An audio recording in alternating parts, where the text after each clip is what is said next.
Мне представляется, что интерес вообще к евразийской интеграции и к безальтернативности этой интеграции на пространстве бывшего Советского Союза пробивает себе дорогу, и это вот задачи соответствующие, связанные с образовательным процессом, они становятся все более актуальными, и применительно к российско-армянскому экономическому взаимодействию, которое охватывает достаточно высокотехнологичные отрасли, такие как, скажем, атомное строительство, добыча полезных ископаемых, это информационные технологии, медицинские технологии.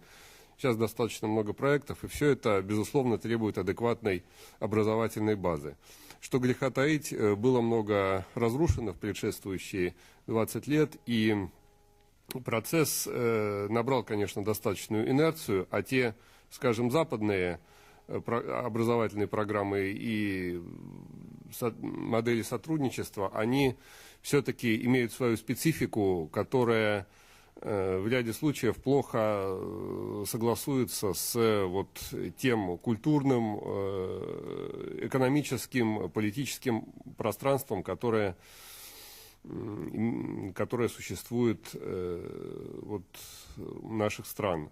И здесь очень важно, по-моему, конечно же, роль русского языка очень важна, потому что мы знаем, что достаточно серьезная, в том числе, к сожалению, и в Армении здесь существуют проблемы.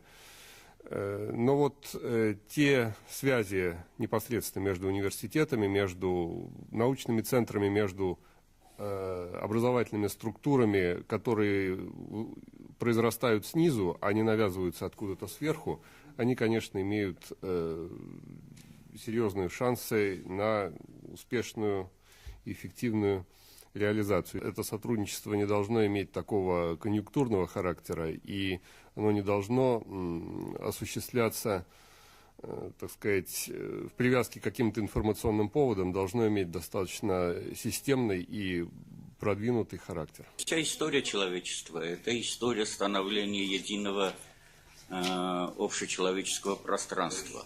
Просто надо сейчас понимать, что если это прошлые века главным ведущим процессом был стихийный процесс становления, сейчас уже мы как бы искусственно его создаем. И вот это Евразийский союз – это очередной этап усиления искусственного компонента. Но его в любом случае надо переосмыслить как промежуточный этап становления единого общечеловеческого пространства.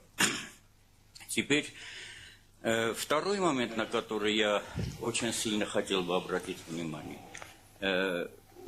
Понимаете, очень легко, когда, ну не легко, но когда мы обсуждаем какие-то союзы, какие-то общие пространства, вот создать единое экономическое пространство здесь более сравнительно легко дается, чем создать культурно-духовное единое пространство. И самая главная проблема сейчас, в данный момент, вот и по поводу сотрудничества в рамках стран СНГ, и по поводу Болонского процесса, когда вот Евросоюза, и вот сейчас вот эта проблема будет, когда мы будем обсуждать Евразийский союз. Проблема в том, что экономическая интеграция опережает все время. Это просто, когда мы занимаемся целенаправленным созданием единого пространства, нельзя допустить. Культурно-духовная интеграция должна всегда опередить экономической интеграции. Иначе проблемы очень, очень большие будут.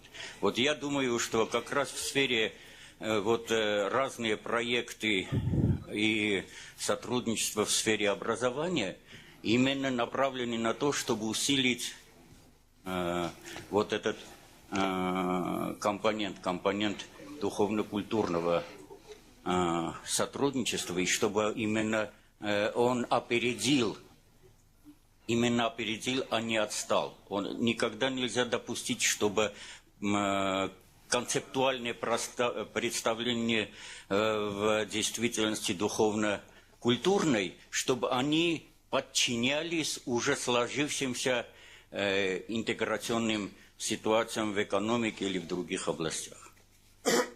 Поэтому, мне кажется, вот наша дискуссия должна именно концентрироваться сейчас не столько на конкретных таких проектных проблемах, сколько вот на онтологических основаниях, которые должны лежать в формировании концептуальных представлений. Все-таки нам общаться легко, России и Армении, и, в принципе, это укор для нас, для всех, и для армян, и для россиян, что мы не можем здесь создать такую ситуацию, когда культурное сотрудничество гуманитарное опережало бы экономическое. Это, по-моему, наша вина, потому что наши народы уже доказывали свои отношения друг к другу уже на метафизическом уровне. Это на протяжении многих веков, начиная от ближайшего предела храма Василия Блаженного, построенного Грозным в честь, названного Грозным и построенного в честь Григория Просветителя, армянского первосвященника. То есть у нас отношения идут